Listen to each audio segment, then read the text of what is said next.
第一次我用了之后，我就觉得哇塞，这个东西怎么这么好？他是阿杰，15岁年少轻狂，加入帮派接触毒品，趁一时新鲜染上毒瘾。同侪压力、英雄主义，再加上五颜六色的新兴毒品，让青少年深陷其害。根据统计，被逮到最年轻持毒的嫌犯，竟然只有小。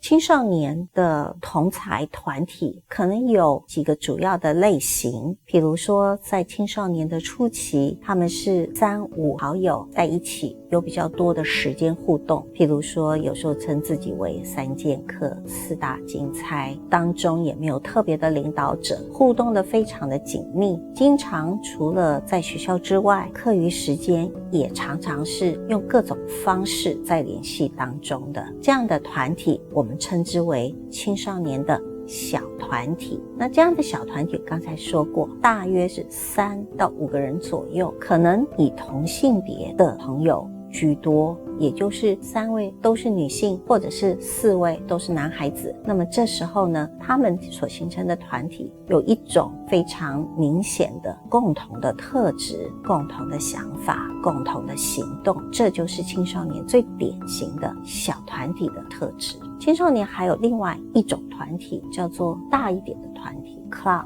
他们的认同可以是更大一点的范围的，可能认同一种特定的价值观，比如说可能认定热门音乐，或者是摇滚乐的，或者是足球队的，它有一个比较大一点的价值观或是嗜好特性的认同。在这样认同之下，并不是团体当中的每一个成员都跟自己是非常熟的，但是由于他们都喜欢同样的一种活动或者是价值观念，所以他们在一起互动的时候是有非常强的认同感的。而这样子的团体也代表了某一种特别的特征或者是价值观念，它会持续非常非常长的时间，从国中到高中这段时间可以说是青少年的团体成长非常快速的时期，也就是从小的团体渐渐的也发展出来大的团体的这样子的同侪的团体的类型。那么在同侪团体的互动当中，可能他们会从事特定的活动，使得在某一方面的技能有所发展，譬如说在音乐上面，或者是体育运动上面，或者是特定的一些助人的活动上面，这些呢都有可能对青少年产生很大的影响。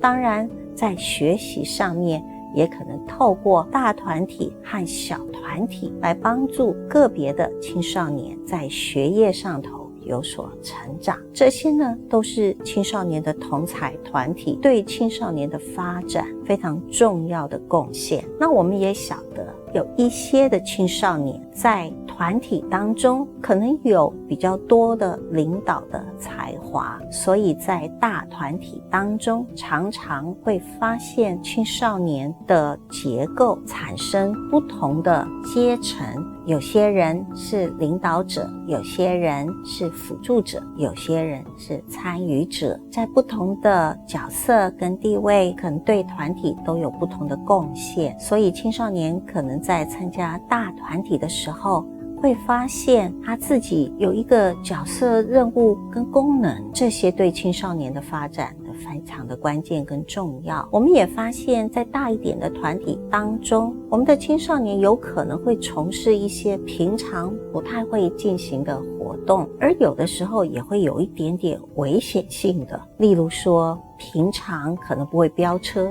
但一群人就敢飙车了。那这样的情况也在非常多的大团体的活动当中经常的看见。因此我们认为青少年应该从事的活动的时候，也要提醒自己要衡量能够参加的活动。那么特别是对于父母亲比较溺爱的孩子，他也许在团体当中比较容易去尝试一些有一点冒险性的活动，或者应该说有一点危险性的活动。这时候呢，我们也特别要提醒这些青少年要小心谨慎，要爱惜自己的生命跟安全。在高中期的后期，我们就会发现大团体当中阶层的分工的情形变得比较没有那么明显，而大家渐渐的更趋于平等。所以在大团体当中，它的阶层以及它的平等，在这样的一个发展过程当中，都代表着青少年随着年纪的成长，对于彼此的尊重更加的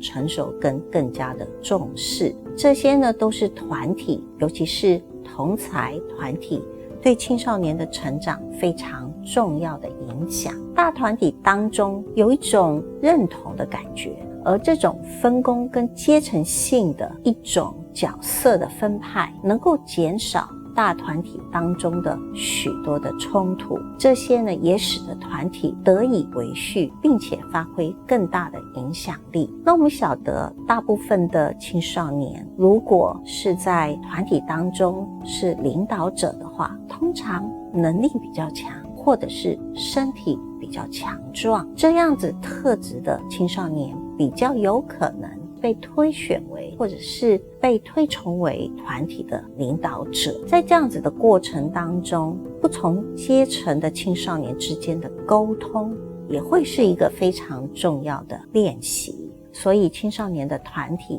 其实对青少年有非常全面性的影响。不过同侪也会产生压力，因此有的时候在团体当中，青少年都会感受到这个团体当中有一些想要做的事，或者是想要从事的活动跟行为，以至于如果不跟着大家一起做，会感受到一些的压力。因此我们也会认为同侪压力适度的时候是一种尝试新的活动，挑战新的考验的一种动能。但是如果同侪的压力过大的时候，也会产生负面的影响。